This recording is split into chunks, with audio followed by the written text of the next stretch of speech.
Es una palabra que nosotros debemos atesorar en el corazón, ya que todos los justos renacidos, sin excepción alguna, sin importar el cargo que ocupemos en la congregación o no ocupemos, todos los justos en algún momento de nuestras vidas nos vamos a enfrentar a dificultades, van a haber luchas.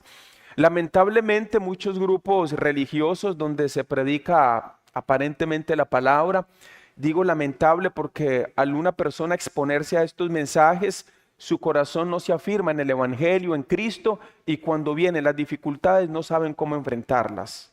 Muchos de estos grupos predican un evangelio de superprosperidad. Todo va a estar bien, todo va a estar bien, todo va a estar bien, no hay problema, no hay situaciones difíciles. Su refrigeradora siempre tiene que tener comida, su alacena siempre tiene que estar llena. Nunca vamos a enfermarnos, hay que reprender, hay que cancelar, hay que anular. Son frases comunes en estos lugares. Sin embargo, nosotros encontramos en la Biblia todo lo contrario. No quiero de ninguna manera llevarlos a pensar que tenemos que ser personas sufridas hasta que el Señor venga. Hay momentos de bonanza, pero también hay momentos de dificultad. ¿Qué es una dificultad? Algo que se presenta cuando nosotros menos lo esperamos. Hace unos años atrás, cuando yo estaba en Colombia, estaba hospedado donde una tía mía que alquilaba habitaciones y un día llevaron una ancianita. Esa señora tenía unos 85 años más o menos y la dejaron en una habitacioncita, le acomodaron todo y ahí la hospedaron. Siempre he tenido muy buena relación con los adultos mayores y me hice amigo de ella. Yo tenía unos, no sé, 18 años por ahí, estaba muy jovencito. Entonces la señora salía todas las mañanas después que se bañaba a tomar el sol. Ella siempre hablaba de una persona. Para ella parece que esa persona era la más importante en su vida, era su nieto. Ella siempre mencionaba mi nieto, mi nieto, mi nieto. Siempre yo tenía mucha curiosidad de conocer a su nieto.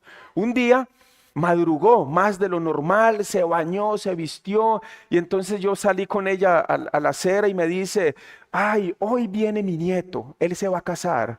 Él estaba en el ejército. Le dieron un mes de vacaciones, se va a casar y viene para llevarme hoy con su futura esposa, me va a llevar a cine. Nunca he ido a cine, dice ella, pero hoy va a ser mi primer día. Estaba perfumada, estaba bien vestida, tan feliz la señora y yo me senté con ella un gran rato. Pero llegó las 12, la 1, las 2, las 3, las 4 y nada que llegaban por ella y como a las 5 de la tarde llegó su hija, la mamá del nieto, con una ambulancia. Y yo me preocupé, ¿qué le pasaría a la señora? Cuando salí, la señora estaba llorando y me dice, mi hijo tuvo un accidente y perdió la vida con su prometida. Ahora tenemos que darle esta noticia a mi mamá y no sabemos cómo hacerlo. Una tremenda dificultad, un tremendo dolor para su corazón. La señora no sé si era justa o no, porque yo no tenía nada de ese mensaje en ese entonces, pero sin importar que seamos justos o no seamos justos, las dificultades pueden llegar en cualquier momento. Y tenemos que estar firmes en la fe para poder enfrentar cualquier dificultad que se presente en el camino. Jesucristo le dice a sus discípulos en el capítulo 16 y en el versículo 33, estas cosas os he hablado para que en mí tengáis paz. La palabra paz es un vocablo griego que es eirene o precisamente eirenopoio, que significa unir. La palabra paz significa unir, eso es muy importante. Aquí cuando habla de paz, habla de la unidad con Dios. Si nosotros estamos unidos a Dios, no importa lo que se presente en el camino, lo vamos a resistir. Si nosotros estamos bien pegados con Dios, no importa cuán grande sea la dificultad, la brincamos. Brincamos cualquier circunstancia que se pueda presentar. Una vez más, lea conmigo ahí, sígame con sus ojos en el verso 33. Estas cosas os he hablado para que en mí tengáis unión. Estando unido con Él hay tranquilidad. Estando unido con Él hay fuerza. Estando unido con Él nunca voy a volver atrás. Para que en mí tengáis paz. Luego le dice a sus discípulos y a nosotros como iglesia, en el mundo tendréis aflicción, pero confiad, yo he vencido al mundo. Hay muchas aflicciones y muchas dificultades por diferentes formas o de diferentes circunstancias. Estas es por el Evangelio. Aquí Cristo está hablando de dificultades según el contexto que vendrán por el Evangelio. Pero también hay dificultades en la vida que vienen como prueba de Dios. De vez en cuando Dios nos permite pasar por dificultades para que nosotros crezcamos en la fe. Pero también hay dificultades que llegan por desobediencia. De vez en cuando somos desobedientes. Por eso cuando un hermano de la iglesia de Tibás, de la iglesia de Guapiles, de la iglesia en Costa Rica, entra en una dificultad, lo primero que debe hacer es examinar su corazón. Es lo primero que debe hacer. Señor, ¿cómo me encuentro delante de ti? Antes de cualquier cosa debe acudir al secreto de Dios y consultar. Vamos a poner una señal aquí. De vez en cuando puede ser que vamos a recordar este pasaje y vamos a ver el libro de los Salmos, capítulo 139. Libro de los Salmos, capítulo 139.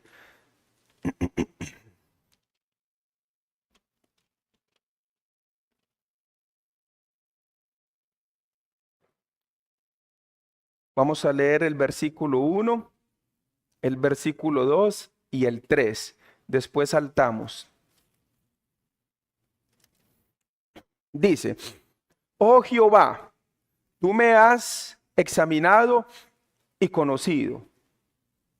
Tú has conocido mi sentarme y mi levantarme. Has entendido desde lejos mis pensamientos. Has escudriñado mi andar y mi reposo. Y todos mis caminos te son conocidos. Los ojos del Señor están sobre la tierra. Dice Proverbios 15:3 que los ojos de Jehová están viendo a los buenos y a los malos. Él está observando. ¿Qué es lo que observa? Nuestro camino. Cuando un cristiano cae en una dificultad, debe comprender que muchas veces podemos estar haciendo algo que a Él no le agrada y que nosotros no estamos claros de eso que estamos haciendo. Por eso hay que acercarnos al Señor. Padre, ¿cómo se encuentra mi corazón delante de ti? Señor, ¿cómo he caminado delante de ti? De repente usted podría pensar, yo estoy haciendo todo bien. Voy a la iglesia, doy mi ofrenda, sirvo en la iglesia, estoy haciendo todo bien, pero de repente haya algo por ahí en tu vida que necesitas cambiar que tú no has discernido. Y de pronto una dificultad Dios la pueda utilizar porque ya te habló a través del pastor, te habló a través de un hermano, te habló a través de un estado, te habló a través de una palabra que leíste y no llegas a esa comprensión. Viene una dificultad, inmediatamente voy al Señor. Padre, examina mi corazón. Saltamos al versículo 23, donde el salmista ya con más claridad dice, examíname, oh Dios, y conoce mi corazón. Pruébame y conoce mis pensamientos. Y ve si hay en mí camino de perversidad y guíame en el camino eterno. ¿Está comprendiendo lo que el salmista está pidiendo? Examíname, Señor. De repente hay hermanos que están pasando dificultades muy grandes por algunas conductas que a Dios no le agradan, pero todavía no la han discernido. Y siguen cometiendo el mismo error, cometiendo el mismo error. Hay hermanos que cuando recibieron el evangelio eran muy bravucones, casi amargados, enojones, gritones, incapaces de tener bondad para su hermano. Y reciben el evangelio y siguen con esa conducta. Enojones, bravucones, maltratan a los hermanos, maltratan a las hermanas, son mal encarados. Digo hermanos refiriéndome a mujer y hombre también, porque de vez en cuando hay mujeres así, en Guapiles no, pero de todas maneras lo estoy diciendo para que usted lo aprenda. Entonces vienen y están con esa misma condición y Dios comienza a tratar con ellos, pero son hermanos fieles en la iglesia, en su ofrenda, en su servicio, pero no cambian esa condición. Y Dios comienza a tratar con ellos, con amor, con la palabra, con consejo. Comienza a tratar con ellos a través de la oración, pero no cambian. Entonces viene una dificultad. Y a como pueden tratan de brincarla, viene otra dificultad. Pero Señor, ¿qué pasa en mi vida? Señor, estoy haciendo las cosas bien, pero siguen duros en su corazón para cambiar esa condición. No sé por qué tomé eso como ejemplo, pero eso en cualquier pecado. Podría haber alguien que no debería de ser así porque un justo renacido debe vencer, pero alguien que con sus ojos ve algo que no debe a través de la televisión, a través del internet. Y cuando hablo de eso, hablo del vicio de la pornografía. Y una persona podría decir, es que no puedo vencer, es que no soy capaz. No, sí podemos vencer. El Espíritu de Dios mora en nosotros, y el Espíritu que levantó a Jesús de los muertos no va a vivificar también nuestro cuerpo que está caído, también lo vivifica. Entonces, esas cosas sí o sí pueden traer dificultades por malas conductas que tengamos nosotros en el camino. Como recitamos hoy y ya lo vimos el año pasado, pero quiero mencionarlo en el segundo libro de Reyes, capítulo 18. Vamos a ir un momento allí y veamos la historia de estos reyes. Capítulo 18, versículo, vamos a leer desde el capítulo 18. Segundo libro de Reyes, capítulo 18. Resulta que el pueblo de Israel estaba pecando contra Dios. Estaba haciendo cosas abominables contra Dios.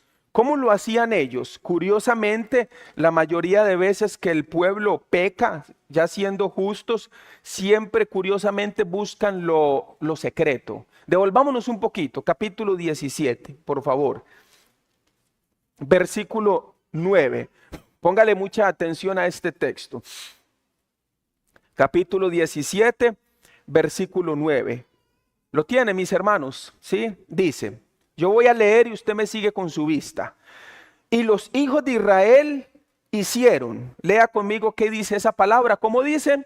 Secretamente. ¿Qué significa secretamente? Se escondieron. No existe un justo renacido que reconozca que algo es pecado y lo haga abiertamente.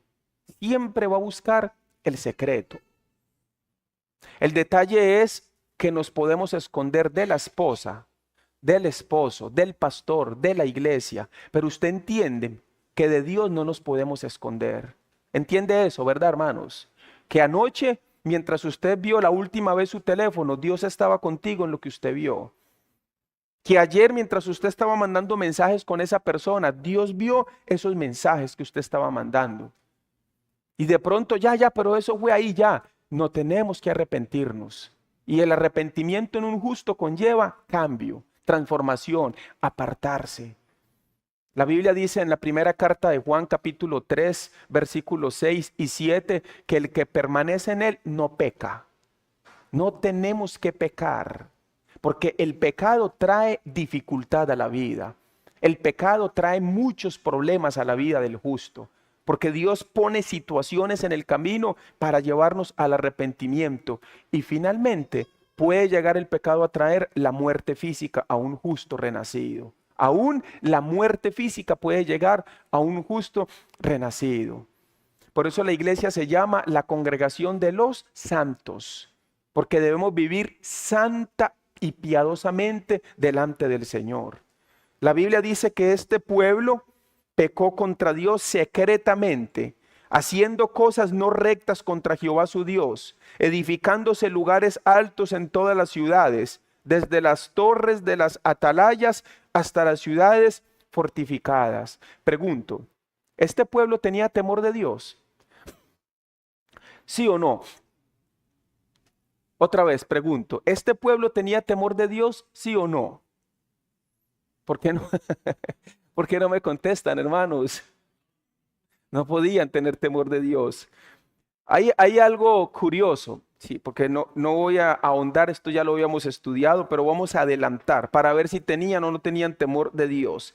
Vamos al capítulo 17, pero vamos a ir hasta el versículo 39.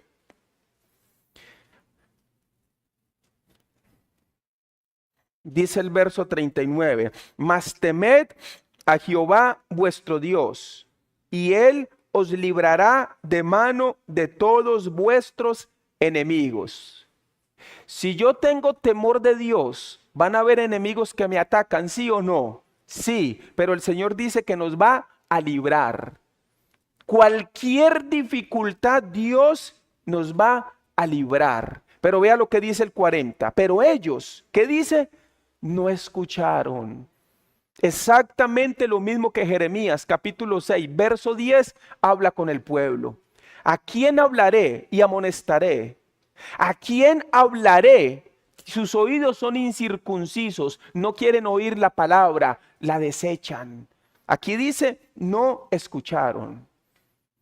Sigue diciendo, antes hicieron según sus costumbres antiguas. De vez en cuando aparece un justo renacido que quiere seguir con sus costumbres de la vieja levadura. De vez en cuando un justo renacido, de vez en cuando ya entendió, ya tiene el perdón de sus pecados, ya está en la iglesia de los santos, pero quiere seguir con algunas costumbres de su vida pasada. Eso a Dios no le agrada. En esta mañana, para poder nosotros brincar cualquier dificultad, tenemos que examinar nuestro camino, que no estemos andando en algunas costumbres pasadas. No ha topado con un caso de un joven o una joven que recibe el evangelio, tiene el perdón de sus pecados, tiene 17 años, pasa a los 18, pasa a los 19 con muy buen testimonio, bien caminando con Dios, pero de pronto se fija en una mujer o un hombre del mundo. Y cuando se fija su corazón, se comienza a atraer hacia esa persona y entonces comienza a nublarse su vista y quiere comenzar las costumbres antiguas.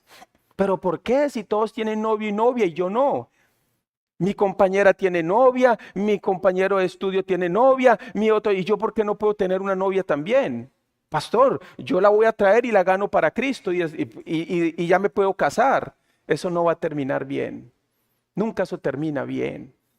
Porque cuando hay una cuestión emocional, la mayoría de casos esa persona quiere buscar a Dios por ti, no por Dios. Y si tú le das una esperanza, peor. Costumbre antigua, porque los justos no es así. Los justos se conocen bajo supervisión de sus pastores de la iglesia, podrían comenzar ellos a tener una especie delante del Señor, delante de sus pastores, delante de la iglesia, de propósito en Dios para llegar a casarse. Y sin besos, sin abrazos, sin caricias, sin nada que le pueda instar al pecado, se guardan para el Señor hasta que llegue el día de su matrimonio. Un día un día se casan y llegan a ser tremendo testimonio. Pero cuando nosotros venimos del mundo, venimos tan cargados de la vieja levadura que hay padres que se oponen a esto. Padres, todavía un joven, uno dice, pues está en su pasión, pero un papá diciendo, pero ya estamos exagerando mucho. Yo tuve novia, mi esposa tuvo novia, ¿por qué no dijo a mi chiquito de 11 que tenga su novia? Eso no va a terminar bien. Son costumbres del mundo. Ah, pero nos quieren meter esa costumbre de Corea. ¿Cómo de Corea? ¿No le han enseñado que eso está en la Biblia? Ningún Corea está en la Biblia. La Biblia no habla en ningún lado de noviazgo, habla de desposar. ¿De qué habla? Desposar, dicen algunos jóvenes. Dígalo con valentía, desposar. No habla del noviazgo, de besitos, caricias, esas cosas que sí o sí van a llevar al pecado. Mejor hacer las cosas en el orden de Dios. ¿Te quieres casar? Tú esperas en Dios ese hombre o esa mujer. Dios lo tiene en algún lugar. En algún lugar está ese hombre, esa mujer y tú te vas a casar. Pero dice el versículo 41, el texto que quería centrar. Así temieron a Jehová. ¿Cómo? ¿Temían o no temían? ¿Cómo dice? ¿Temían o no temían? Está hablando de ese mismo pueblo. Así temieron a Jehová aquellas gentes y al mismo tiempo sirvieron a sus ídolos. Y también sus hijos y sus nietos, según como hicieron sus padres, así hacen hasta hoy. ¿Tenían temor de Dios? ¿Sí o no? Un temor falso. Sí tenían un temor, pero era un temor falso. Un temor para que no me vaya mal, pero al mismo tiempo servían también a sus ídolos y servían también a sus dioses. Pero el justo renacido no se acerca al Señor así. Nosotros nos acercamos al Señor para apartarnos de las cosas de este mundo y vivir para Dios, con nuestro esposo, con nuestros hijos y con nuestra familia, sirviendo al Señor. Cuando vienen dificultades a nuestra vida, repito, tenemos que considerar muy bien cuál es nuestra conducta delante de Dios. Este pueblo estaba pasando por dificultades, pero llegó un rey. Ese rey se llamaba Ezequías. Comenzó a reinar a los 25 años. Y la Biblia dice en el capítulo 18 y el verso 5, la condición del corazón de este rey. Lea conmigo, por favor, en voz alta. Capítulo 18, verso 5. En Jehová, Dios de Israel.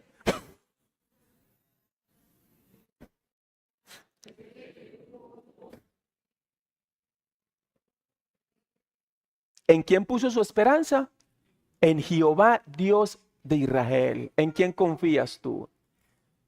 Este hombre tenía una plena confianza en Dios, pero llegó la prueba. Y cuando llega la prueba, se pone, valga la redundancia, a prueba nuestra fe. ¿Cuál fue la prueba? Se enfermó. Le comenzaron a salir en su cuerpo una especie de llagas y se fue complicando. Y por medio de esas llagas, Dios tenía un propósito para Ezequías. ¿Cuál era el propósito de Dios para Ezequías? ¿Alguien sabe cuál era el propósito? El propósito más majestuoso que pueda tener cualquier justo. ¿Sabe cuál era el propósito? Que estés conmigo. Ya Ezequías, ya hiciste lo que tenías que hacer. Ahora te quiero traer conmigo. ¿Eso es bueno o malo?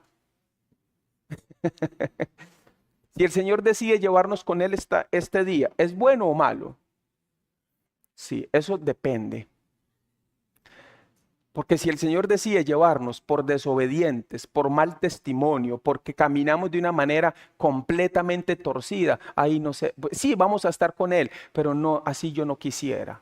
Pero si el Señor decide llevarnos por nuestra fidelidad, por nuestro amor, y dice, ya quiero que estés conmigo, papito, te traigo, es la mejor noticia que podemos recibir. La mejor noticia. Ausentes al cuerpo, presentes al Señor. No hay esposa, no hay esposo, no hay hijos, no hay nada que pueda llegar a superar esa pasión y ese deseo de nosotros estar ya con el Señor. Cuando crecemos en la fe, así podemos llegar a pensar. Muy crecidos en la fe, bastante queremos estar ya con el Señor, como el apóstol Pablo anhelaba en todo momento. Ezequías, es el momento que te prepares porque vas a morir. Recibe la visita del profeta Isaías. El profeta Isaías se le acerca y le dice, Ezequías, dice el Señor, ordena tu casa. Parece que habían algunas cosas que tenía en desorden, porque morirás y no vivirás.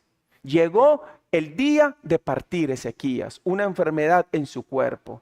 Entonces Ezequías hace una oración exaltada por muchos, desde mi criterio una oración que sí, muy buena, pero le faltó un elemento. Le faltó rogarle al Señor que se hiciera su voluntad y no la de Él. Mire lo que dice el capítulo 20, versículo 2, la reacción de Ezequías después de la noticia que se iba a morir. Entonces él volvió su rostro a la pared y oró a Jehová y dijo, mire lo que él dijo, el que pueda orar así, hágalo, hágalo.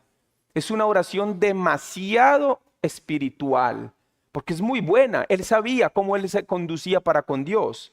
Te ruego, oh Jehová, te ruego que hagas memoria de que he andado delante de ti en verdad y con íntegro corazón, y que he hecho las cosas que te agradan. Y lloró Ezequías con gran lloro. Seguro Dios quería contestarle, por eso, hijo, por eso te quiero traer.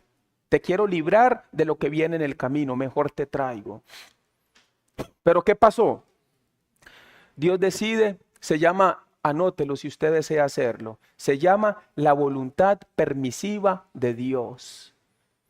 Yo le voy a explicar. La voluntad permisiva de Dios. ¿Qué es la voluntad permisiva de Dios? Cuando Dios permite algo, pero que no está en su voluntad, pero lo permite por tu insistencia o por tu rebeldía. Otro ejemplo, en el segundo libro de Reyes aparece el pueblo de Israel, no, primer libro de Samuel, perdón, aparece el pueblo de Israel pidiendo un rey. Si no estoy mal, en el capítulo 7. queremos un rey. El pueblo de Israel, Samuel, queremos un rey, queremos un rey. Samuel les dice, no, eso no está bien, tenemos un rey, se llama Jehová. No, no, queremos un rey como todas las naciones. Bueno, voy a ir a hablar con Dios. Señor, el pueblo dice que quiere un rey como todas las naciones. Y Dios dice, no, ya me tienen a mí. ¿Qué les digo? Explíqueles que si les doy un rey, le va a diezmar su dinero. Va a quitar a los jóvenes más valientes para la guerra. Va a querer tomar las jóvenes de ellos para él. Entonces Samuel va, reúne al pueblo y les dice, el Señor dice que si les da un rey va a pasar esto, esto, esto y esto. ¿Alguien sabe qué contestó el pueblo? Queremos rey, no nos importa eso. ¿La voluntad de Dios era darles un rey? No, pero se los dio. Voluntad permisiva de Dios. ¿La voluntad de Dios era que Ezequías viviera más? No. La voluntad de Dios era que te venga ya conmigo, pero le regaló 15 años más de vida. ¿Cuántos años tenía Ezequías cuando comenzó a reinar? 25. ¿Cuántos años después Dios quería llevárselo con él? 14. ¿Cuántos años tenía Ezequías cuando Dios se lo quería llevar? 25 y 14, 39. A los 39 años Dios dice, te llevo, estás joven, te traigo. Pero él ora y nunca dice, Señor, pero hágase tu voluntad. Ora y dice, Dios decide, te doy 15 años más de vida. ¿Qué pasó en esos 15 años de vida? Número 1, se enorgulleció su corazón. Nunca había sido orgulloso. Se llenó de orgullo. Llegaron a visitarlo algunos reyes y él abrió los tesoros de su casa y dijo, mire lo que yo he adquirido, miren los terrenos, mire el palacio, mire, se llenó de orgullo su corazón. Y número 2, tuvo un hijo. Creo que a los 3 años de esa profecía, él tiene un hijo. ¿Cómo llamó su hijo? Manasés. Así llamó su hijo, Manasés. 55 años fue rey en Israel y fue, según los estudiosos, uno de los reyes más paganos, perversos y malos que tuvo Israel. Segundo libro de Crónicas, capítulo 33. Acompáñeme, por favor, al segundo libro de Reyes, segundo libro de Crónicas, capítulo 33. Segundo libro de Crónicas, capítulo 33.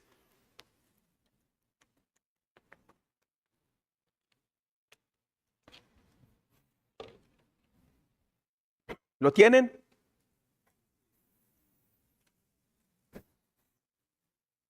Si usted abrió su Biblia, lee conmigo el último versículo del capítulo 32 para que entremos en contexto.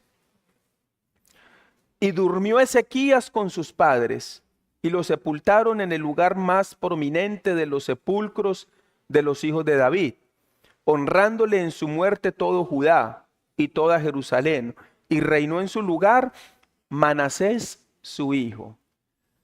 Entonces 39 más 15, 54, 55 años. Tuvo que morir siempre. Capítulo 33, verso 1.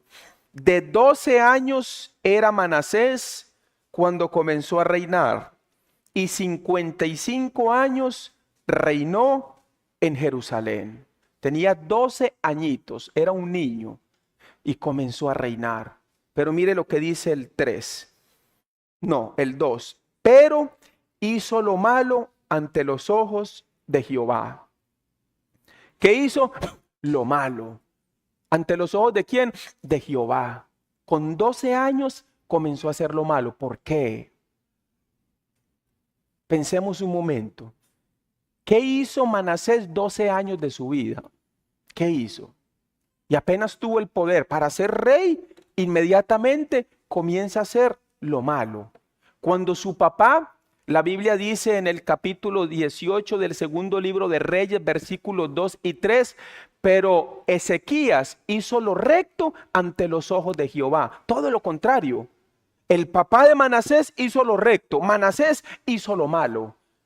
Pero no solo hizo lo malo, hizo cosas muy perversas. Mire lo que dice, verso 3. Porque él reedificó los lugares altos que Ezequías su padre había derribado, y levantó altares a los Baales, e hizo imágenes de acera, y adoró a todo el ejército de los cielos, y les rindió culto. ¿Saben cuál es el ejército de los cielos? Los astros, las estrellas, la luna, el sol. Comenzó a darle, como dice Romanos capítulo 1, verso 18 en adelante, a darle más honra a la creación que al creador. Verso 4, edificó también altares en la casa de Jehová. Es decir, metió el pecado al lugar que llamaban la casa de Dios. Como cuando un justo, siendo renacido, por alguna razón se debilita y deja que el pecado entre en su vida. No hay que pecar, el pecado trae consecuencias. No hay que pecar. Cuando uno entiende el Evangelio y recibe el Evangelio, el Espíritu entra en nosotros. El Espíritu nos transforma. Ya no tratamos a la esposa de igual manera. Ya no tratamos a los hermanos de igual manera. Ya cuando nos vamos a enojar nos podemos retener. Ya no gritamos, ya no somos violentos. Ya todo eso va quedando atrás. A medida que vamos creciendo en la fe, el poder de Dios nos va transformando a nosotros. Ya no hay que mentir ya no hay que mentir. Ya podemos vencer lo que vemos en la televisión. Ya podemos vencer el tiempo que pasamos en Netflix. Podemos vencer todo. Es un regalo también de Dios para nosotros. Es una alegría saber cómo podemos vencer. Como antes no vencíamos, ahora vencemos. Como pastor, ¿sabe? Tengo 1 año de no ver pornografía. Nunca lo había logrado. Tengo 2 años, 3 años, 5 años. Pastor, ya no veo ese vicio. Porque el que es nacido de Dios no peca. Ya no tenemos que pecar. Tenemos que crecer en la fe. ¿Cómo? Sirviendo al Señor. ¿Cómo? Leyendo la palabra, orando. Ya podemos tener la fuerza para leer la palabra todos los días de nuestra vida sin importar cuán cansados estemos. Eso significa ser justo renacido. No es solamente un conocimiento, es un poder que mora en nosotros para vencer.